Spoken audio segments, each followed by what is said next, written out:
सजदे कबूल नहीं होंगे। अगर वो तीनों बीमारियां किसी इंसान में हों तो उससे सजदे कबूल नहीं होंगे।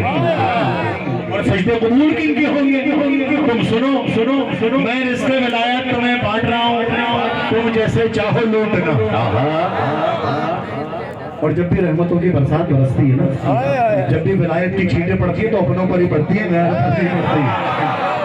खुदा का शुक्र है सब अपने। सुनो सुनो सुनो, पहले मिसरे में अल्लाह फरमा रहा है कि हम तुम्हारे सजदे तुम्हारे मुंह पे देके मार देंगे, लेकिन सजदे किनके कबूल करेगा परवरदिगार? वो सुन लो, वो सुन लो, वो सुन लो। बिस्मिल्लाह,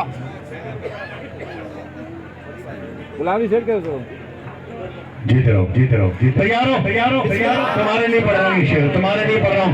क्या कह रहा है परवरदिगार? न करना यार न गद्दार के सजदे, न करना यार न गद्दार के सजदे,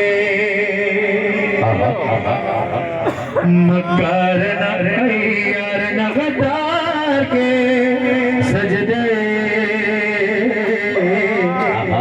मकर यार मदार के सजदे। हाथ उठा लेना, क्या शान है तुम्हारी? सुनो सुनो, परवरदिगार क्या फरमा रहा है? मकर यार मदार के सजदे, मकर यार